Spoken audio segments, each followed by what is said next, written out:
Today, I'm joined by Dr. Harvey Fineberg, Chairman of the National Academy of Sciences Standing Committee on Emerging Infectious Diseases and 21st Century Health Threats. Dr. Fineberg is also President of the Gordon and Betty Moore Foundation and former Dean of the Harvard School of Public Health.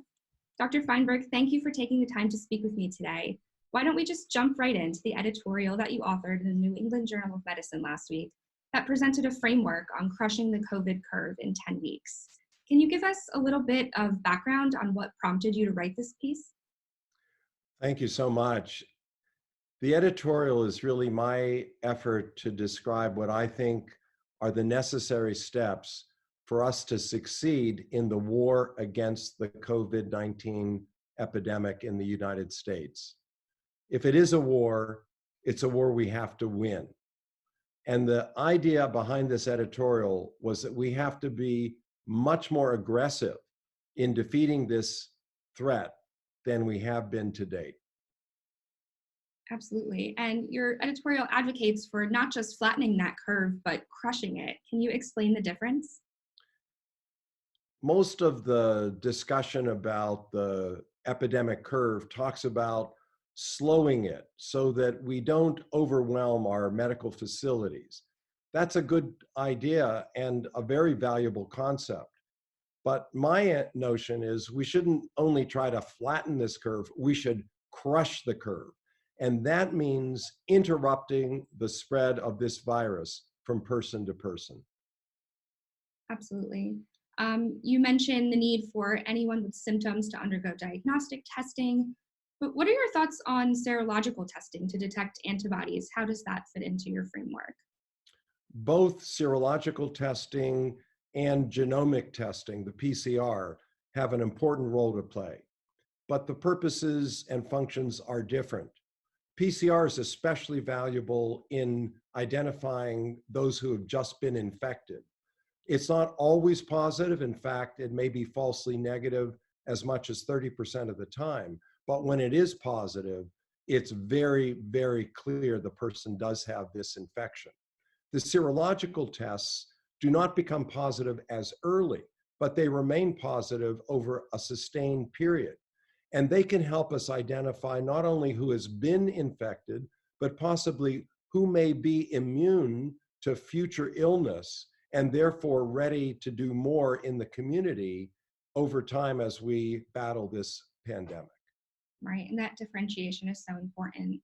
Moving over to some potential treatment options, are you encouraged by some of the data that's coming out of the clinical trials on those? Are there any that you see as being particularly viable?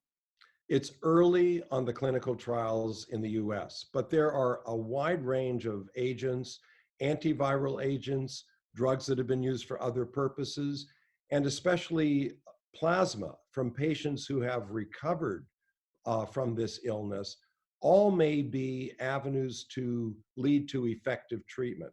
The really critical point is to do the randomized controlled clinical studies rapidly but effectively in order to learn with greater confidence what does and what does not work. Very true. You lay out a number of steps in your editorial. What do you think is the most important thing that we need to be doing to crush this curve? To start, the most important thing is to establish a unified command structure. The first element of military strategy is unified command. That's a person who is in charge.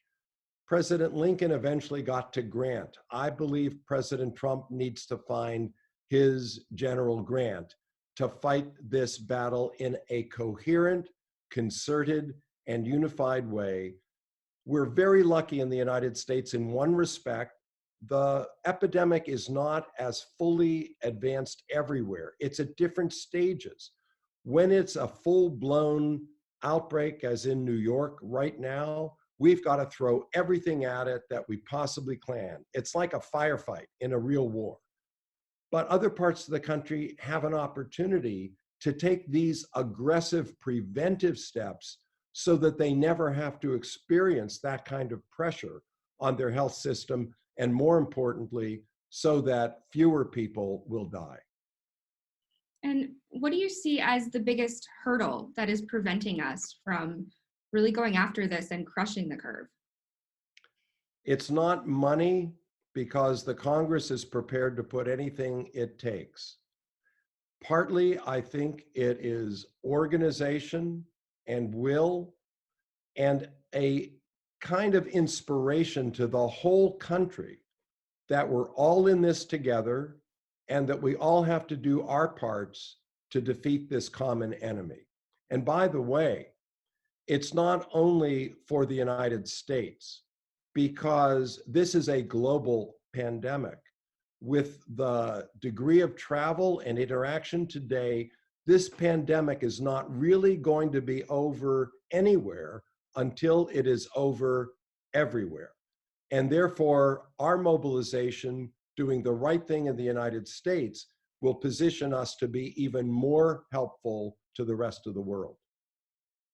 What sort of feedback have you received on your action plan since it was published last week?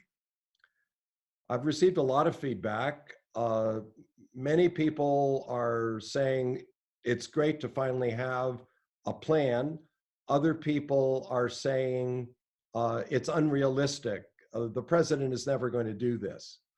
Or for some other reason, we can't accomplish what you're saying.